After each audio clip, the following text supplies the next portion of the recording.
Hey, hello. Welcome to your course, Introduction to Psychology, and this is Professor Bloom. I just got your course in good shape and wanted to do a little introductory video for you so you can, have a few minute look at how I would suggest that you navigate the course. It's a bit of a rabbit hole I've discovered this morning. There's a lot of clicks and there's a lot of kind of little holes you can dig down into and see a lot of different types of information. I'm going to kind of give you, what I think that you need in order to do well in the course, just as a very quick introduction, and then you'll learn how to use it if you're not familiar with eCore really quickly. Okay, let me see. What I do when I come into the course is I always look at the course news feed. I will post on here. So here's a little introduction, important dates for us. So this is a really quick take, but it tells you when your midterm exam is, and this will be proctored. So we have talked about proctoring. Deadline for you to sign up for your proctored exam is June 14th. You will have a smarter proctoring button on your page. My page looks a little different as the instructor page. And here I am, your course concierge, ready to help you. I'll be in the course more or less all the time, throughout the day, answering emails, even grading as we go along. This is a fast course, as you know, summertime. So there's a lot of work to do, but you're going to be fine. To get started, click content and click the start here button, and it will bring up what you need. Your syllabus is in here. Welcome, attendance requirement, academic honesty, mandatory attendance quiz. You have to do that so I can mark you in my own system on another page that you are here for attendance verification purposes. And then general course information. So do all these clicks. Just take the time it takes to go through this and do what it asks, and you will be so much more kind of confident inside the course. The lessons are here, lessons 1, 2, up to lesson 10. And what you want to do is go into course resources next. There's so many people to help you within this course. It's an entire campus compressed into these pages. So you have a online learning center. There are librarians that I met at the eCore training that we just had. They're just really lovely people. They're going to help you with anything you need help with in the course. Finding information, navigating databases, depending on how much effort and the type of engagement you want with this course. They're going to help you do it. You have Turnitin. Please look at this. Turnitin is so sensitive. It will catch it's sort of a plagiarism detecting device if you haven't used that. And it's extremely sensitive if somebody, I've had students have other student papers picked up on it, and it puts you in a really awkward situation.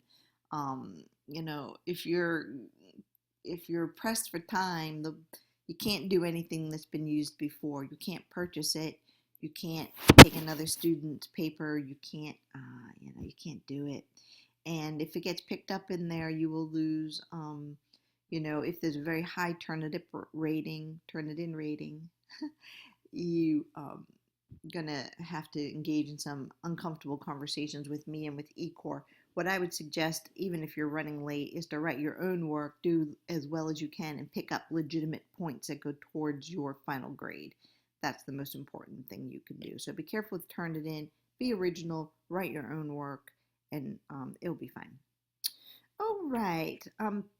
What are you doing in the course? Well, you will push lesson 1 and you will come in here, and the lessons are laid out. As you know, you didn't have to pay any money for your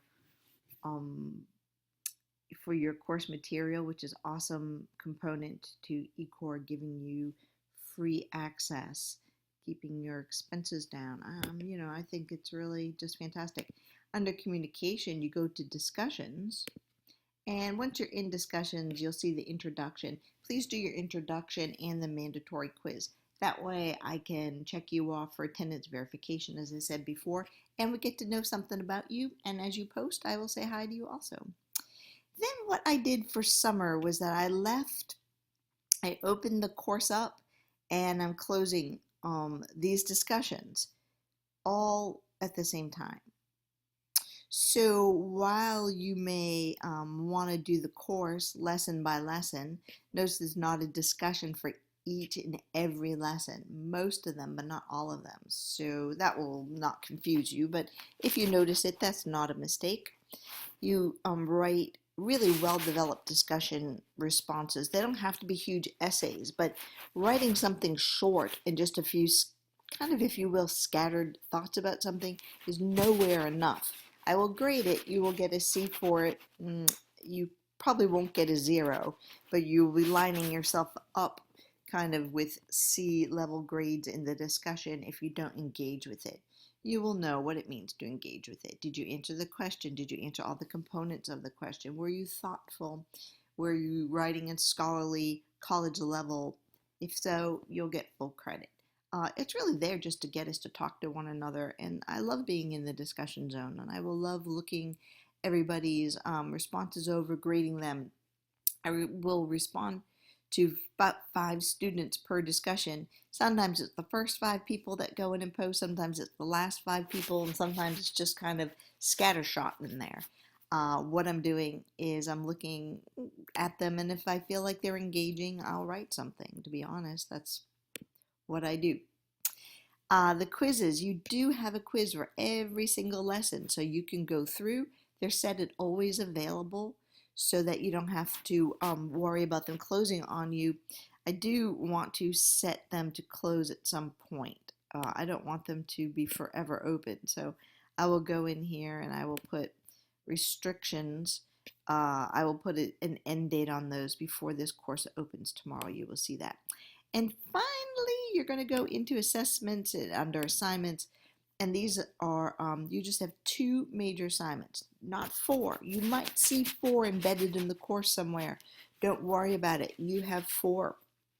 And you're going to have them due, oh, this is hard to see, but June 25th and July 16th. You'll be able to see that on your view. I might be able to swing that out. Nope, it's not expanding. So again, this, it means Turnitin is going to run it through.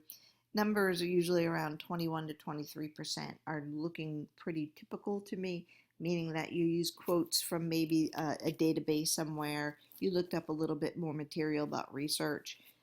You put a quotation in there. It's going to pick up that as the non-originality. But long as it's all cited, it's awesome scholarship. All right, I'll leave it up to you to go through and to look at all the other fantastic places you can get information in here. And again, there are lots of help from eCore. Here's a live chat. Here's your librarian support. Here's your eCore phone number, and the folks there are always there to help you.